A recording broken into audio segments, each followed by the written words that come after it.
South ఇండియాలోనే biggest sorry store మన Varahi silks మన విజయవాడ ఎంజీ రోడ్ లో డిసెంబర్ 4వ తారీఖున ఘన ప్రారంభం.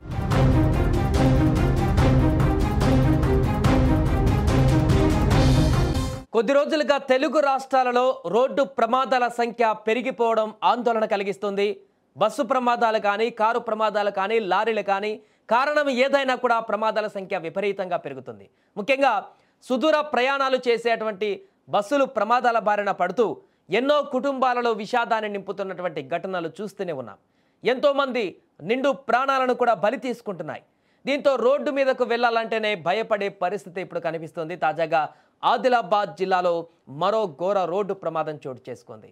ఈ తెల్లవారుజామున హైదరాబాద్ నుంచి ఉత్తరప్రదేశ్ రాష్ట్రంలోని గోరఖ్పూర్కు ప్రయాణికులతో వెళ్తున్నటువంటి ఒక ప్రైవేటు ట్రావెల్స్ బస్సు అకస్మాత్తుగా రహదారి పైన ఆగి ఉన్న లారీని వెనక నుంచి ఢీకొట్టింది. వేగంగా ఢీకొట్టినటువంటి ఆ దాటికి బస్సు ముందు భాగం నుజ్జునుజ్జైంది.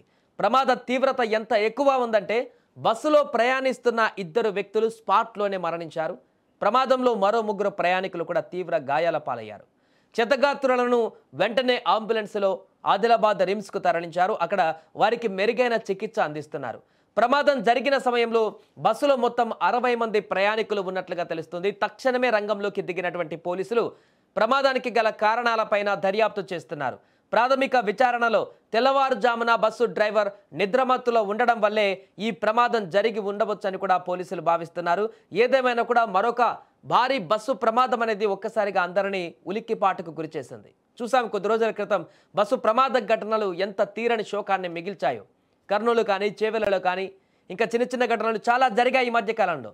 అలాంటి ఘటనలు జరుగుతున్నటువంటి సందర్భంలో వాటిని ఇంకా పూర్తిగా మర్చిపోలేనటువంటి పరిస్థితుల్లో ప్రజలు, ప్రయాణికులందరూ ఉన్న సందర్భంలోనే తాజాగా మరొక ప్రైవేటు ట్రావెల్ బస్సు ఆగి ఉన్నటువంటి లారీని ఢీకొట్టిందంటే అర్థం చేసుకోవచ్చు డ్రైవర్ ఎంత నిర్లక్ష్యంతో ప్రయాణాన్ని కొనసాగిస్తున్నాడు. నిద్రమత్త లేకుంటే ఇంకేదైనా కారణాలు కానీ వేగంగా వస్తున్నటువంటి బస్సు ఆగి ఉన్న ముందు లారీని కూడా గమనించకుండా వెళ్ళి గుద్దిందంటే డ్రైవర్ పూర్తి నిర్లక్ష్యం అక్కడ మనకు స్పష్టంగా కనిపిస్తుంది. అందుకే స్పాట్లోనే ఇద్దరు చనిపోవడం జరిగింది. ఒకసారి చూడండి ఆ బస్సు విజువల్స్ ఎంత దారుణంగా ఉన్నాయంటే పూర్తిగా ముందు భాగం డ్యామేజ్ అయిపోయింది. ఆ బస్సు అంతా కూడా నుజ్జు అయిపోయిన పరిస్థితి నెలకొంది. అదృష్టవశాత్తు భారీ ప్రమాదం అంటే గతంలో జరిగినటువంటి కర్నూలు కానీ, చేవెళ్ల లాంటి భారీ ప్రమాదాలు చోటు చేసుకోలేదు. కానీ ఆ యొక్క ప్రమాద తీవ్రత చూస్తేనైతే అంత ప్రమాద తీవ్రత ఉన్నట్టుగా కనిపించింది. గతంలో జరిగినటువంటి బస్సు ప్రమాదాలతో అంత తీవ్రత ఉంది. బట్ అదృష్టవశాత్తు ముందు ఢీకొని అక్కడే వరకే అది ఆగిపోవడంతో ఈ వెనక కూర్చున్నటువంటి ప్రయాణికులందరూ కూడా చిన్న చిన్న గాయాలతో బయటపడ్డారు. ఇంకా దీంట్లో అగ్ని ప్రమాదం కూడా ఏం సంభవించలేదు కాబట్టి ఎవరికి ఎలాంటి ఇబ్బంది లేకుండా చిన్న చిన్న గాయాలు ముందు కూర్చున్నటువంటి వారిద్దరు మరణించడం అంతవరకే సరిపోయింది. కానీ ఇది గనక మరల అగ్ని ప్రమాదానికి దారి తీసినా లేకుండా లారీలో ఇంకేదైనా లోడు వండి చెవిలలాగా లారీ లోడు కనుక బస్సులోకి పడినా ఇలాంటి దారుణాలు జరిగినా కూడా ఆ యొక్క మరణాల సంఖ్య విపరీతంగా పెరిగేది. ఈ ఘటన వెంటనే ఉదయం జరిగిన వెంటనే అటువైపు వెళ్ళేటువంటి తోటి ప్రయాణికులందరూ ఉలిక్కి పడ్డారు.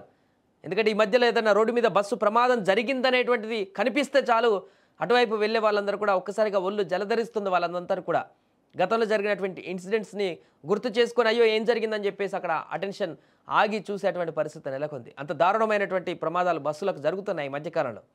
ఈ బస్సు ప్రమాదంలో ఇద్దరు దుర్మరణం చెందడం, మరికొందరు సీరియస్గా ఉన్నట్టుగా కూడా తెలుస్తుంది. వాళ్ళందరికీ కూడా రిమ్స్లో చికిత్స అందిస్తున్నారు. దీనిపైన దర్యాప్తు చేస్తున్నటువంటి పోలీసులు మరి అన్ని కోణాలను కూడా ఎంక్వైరీ చేస్తున్నారు. ప్రమాదానికి గల కారణాలు కూడా పూర్తి వివరాలు సేకరిస్తున్నారు.